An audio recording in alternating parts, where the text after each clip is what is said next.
In order for workers' compensation to be not cost prohibitive for all employers to carry, there are some requirements that employers and employees have before an accident occurs. In other words, this all comes to preventing an accident, but also making sure that employees are aware of what to do in case of an accident. Okay, first of all, we cannot go without saying that it's incumbent upon the employer to have an effective safety program. It is a foregone conclusion that an effective safety program does in fact reduce the incidence of on-the-job accidents. A part of the safety program should include a drug-free workplace program. A major consideration in workers' compensation involves knowing your employees. You need to know who is on the job.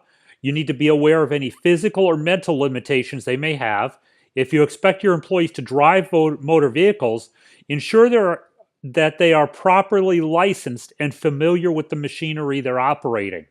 If they have specific problems or a history of other physical limitations, be sensitive to their specific needs and appropriately place them in jobs that will not expose them to increased injury.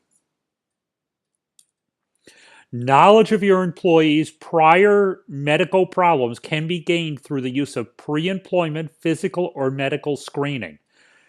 However, this is oftentimes a very expensive endeavor, and if it is deemed by the employer not to be appropriate to have such medical examinations, the employer should at least have a pre-employment application.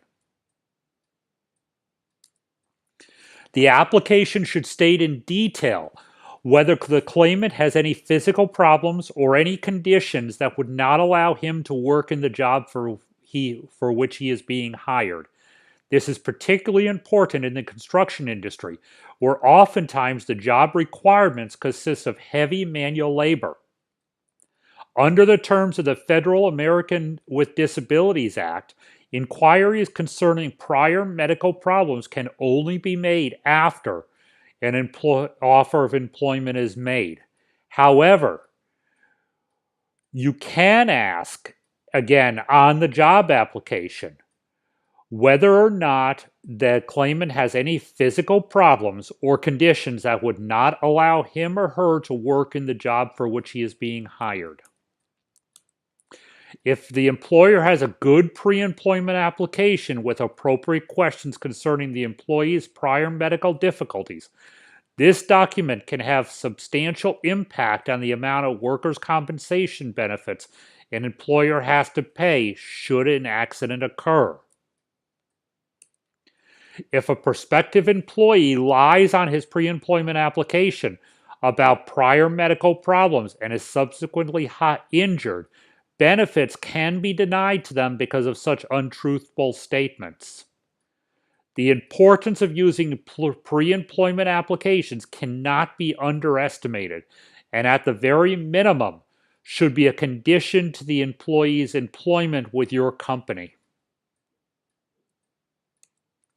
It is important to educate all supervisory personnel of an employer to ensure that they are aware of how to handle an injury once one occurs on the job. Do not wait for an injury to happen, then figure it out. Have a made out checklist and directions in writing what should occur. Notice of accidents to the supervisor constitute notice to an employer, and therefore supervisors must be particularly aware of the requirement for reporting accidents. Failure to provide appropriate notice to the Division of Workers' Compensation can result in a fine for each injury or accident not timely reported. Under the Workers' Compensation Act, the employer has the choice of a physician for injured workers. Supervisors should be told that if an accident occurs, only a particular physician should be used on the initial referral.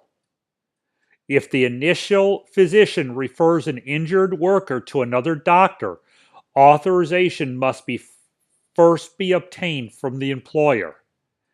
There are, of course, exceptions to this, particularly as they relate to emergency situations where time constraints would prohibit authorization by the employer. Failure to refer an injured worker to a physician allows for the injured worker to pick his own doctor. Also, if an initial referral is made and the injured worker desires another physician, it is the duty and the responsibility of the employer to provide such alternate medical care. Failure to provide such alternate care will also allow the injured worker to pick his own doctor. The employer should be aware of the fact that an injured worker is not required to pay anything towards his medical bills. Florida has a maximum fee scheduled, unless a managed care agreement provides to the contrary, over which the doctors and hospitals are not allowed to charge. Oftentimes, an injured worker or an employer is billed for medical expense in excess of which is paid by the insurance company. The employer should be aware that such billings are inappropriate and should not be paid either by the employee or the employer. The employer should be in a position to advise the injured worker as to what benefits the worker should be anticipating following his accident. Basically, the injured worker is entitled to 2/3 of his average weekly wage, up to a maximum for the healing period that is needed to recover from the compensatable accident. The first 7 days of disability are not paid unless the injured worker is off for more than 21 days. The maximum weekly benefit is set January 1st, and the maximum for 2012 was $803. This goes up a little bit every year. At the time the doctor releases the injured worker to return to work, and assuming that he has permanent impairment as diagnosed by the doctor, he is entitled to a weekly benefit depending on the percentage of the impairment. If the impairment percentage is over 20%, the additional benefits are payable if a work search is performed.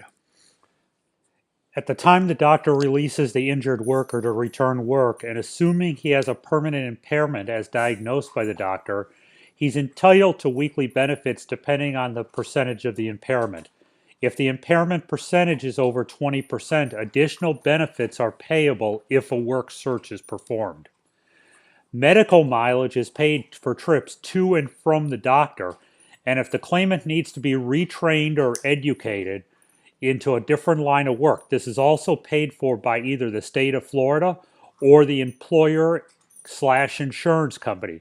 Should a death occur, the employee's beneficiaries are entitled up to $150,000 in death benefits, plus $7,500 in funeral costs. Just as educating the supervisor is important, it is also important to tell the injured worker what he should do if an accident should occur. Workers should be advised by the use of posted document the name of the workers' compensation insurance carrier who is providing coverage for the employer.